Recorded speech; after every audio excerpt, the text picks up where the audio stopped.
let's learn some stuff together about gardening in different ways. I have extremely strong philosophies about why I do things the way I do them. In this case, we're going to take a look at a case example of the orchard. That's all around me. It's not super big, but it's got actually a lot of stuff in it. When I look at something like this, if I was evaluating as an outsider and thinking about designing parts of this system, I would think about what's next to it. I often start at the border because that's the connection of the space to the other spaces, and that puts limitations or gives you opportunities for what you should do in the space. Now in this case, a road goes by it, there's a different walled-in garden below it, there's just forest out there, just pine forest that we've thinned the pine so it's adjusting, and then above it is pine forest as well. In here, we generally follow some pretty hardcore rules. I don't use outside fertilizer, and I don't use outside water, normally. Sometimes you gotta break rules, right? But that's because I want to grow things in a way that use far less resources. Industrial agriculture, even permaculture agriculture, uses too much resources, and they have really great gains. If you look at what comes out of this orchard, it's not very impressive right now. So let's do a little review of what's in here. You see behind me a maguey plant. This is in the agave family of plants. I have two that look like this, and I want to collect a bunch of other agaves. This particular one is used for making pulque. You could cut some of these leaves off and scrape out a little hole in it, collect the nectar de agave or something, or I forgot what they call it, but you rapid ferment it and you drink it. It's a very famous drink. The Aztec kings and priests got to drink it, and I don't think the regular people got to drink it. That's not very nice of those guys. They also take these and cut all the big leaves off and take the piña, the heart of it, and they ferment that to make mezcal, which is like tequila, but tequila is made with blue agave. This is made with this agave. Actually, a couple of agaves. I haven't done that yet. I need to learn how to distill things. Hi, honey. Yes, you're a sweetie baby. In the orchard? Yeah. These I want planted all over the property. It's almost silly that it's here because this is an orchard for fruit things and non-natives and stuff like that, and this can be anywhere with no care. So I'm still happy to have it here because it looks impressive. But this is a plant that isn't really the best choice for this spot if we're going to focus on fruit trees. Here I'm next to a small peach tree. Now you notice how messed up it looks? It's like it had dead pieces on it, and if it wasn't for these leaves you'd think this was dead.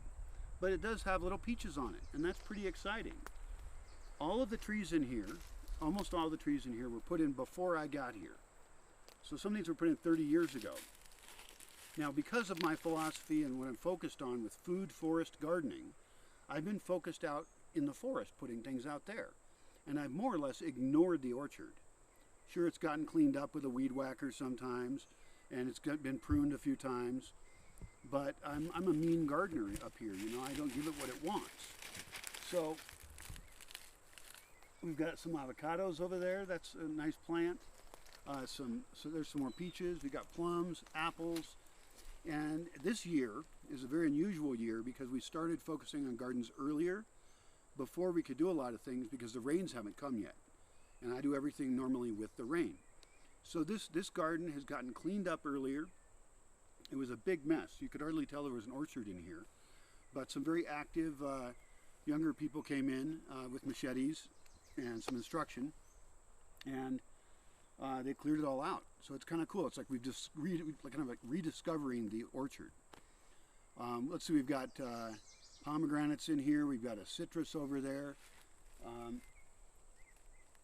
I've got some dogs I buried up there. So I've got a dog garden.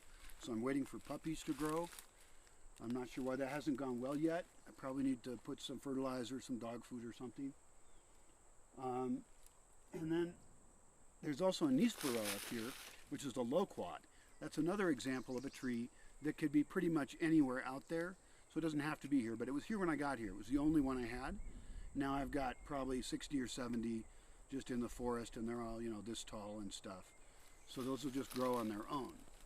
So part of this design of this long term is to figure out, like, what's the least work we can do for the best benefit.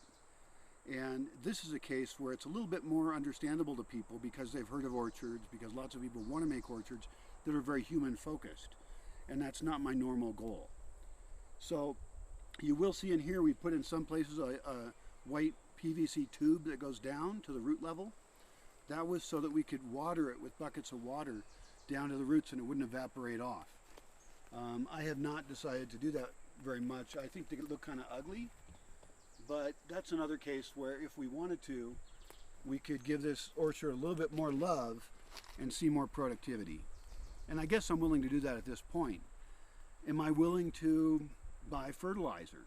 Well, in the last 16 years since 2004, I bought fertilizer once. I bought a pickup truckload of sheep shit, and it was very productive. I use it in a different garden. The problem is that part of the experiment here is to use the resources in the space.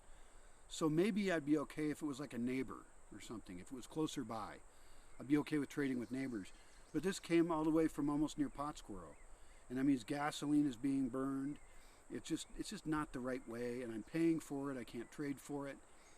So I would rather have a less productive orchard, but figure out how to do it without those outside resources. Same thing for water, and that's a trickier case.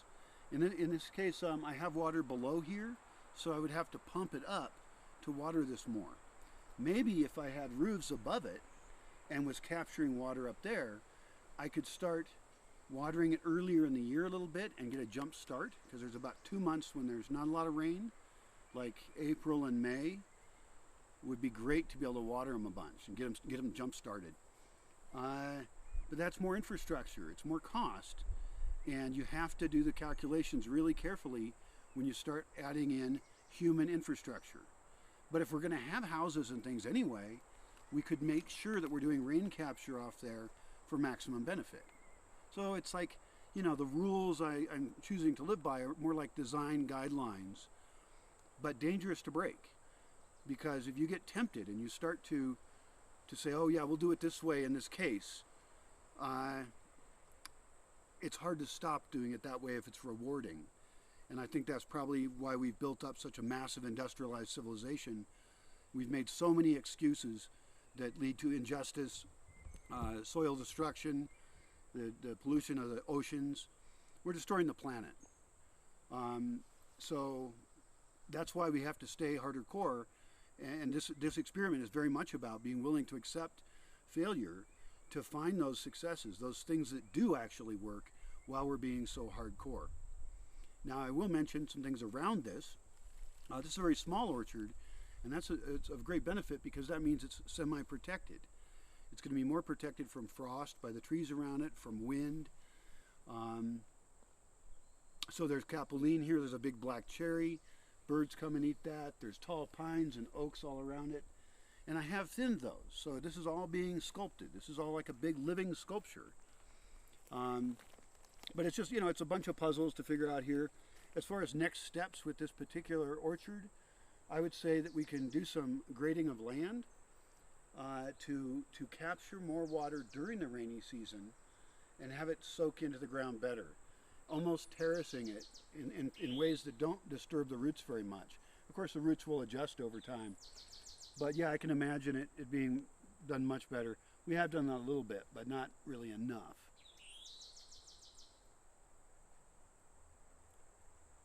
The other thing we could do is improve the space for human use. You know, it's not just an agricultural spot. It could be a nice spot to sit. For example, the top of this garden is the only area near here that gets the very first morning sunlight. It gets, just when the sun comes over the trees, there's nice sunlight up there. It'd be a great spot for like a wood-fired oven and a little sitting area, or maybe stand around, maybe a little bit of music, maybe a little bit of moving around in the sun, you know. Who knows? Some people like to dance. But we should take advantage of that first light.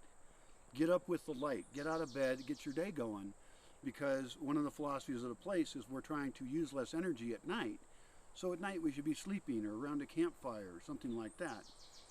And so if we want to think about what can we do up here, look, should we have a little shelter to keep you out of the rain and sun? It might be nice. It's near the lodge. It's near the biggest building. And so you could kind of escape off to there and chat with somebody for a while. Anyway, I hope that gives you some ideas of how I think about a space like this. I'm personally very happy to see that some labor went in, a little love went into kind of recovering this orchard and discovering what the next stages for it are. Good luck in your own orchards. Even if you got a small space, you can do a lot.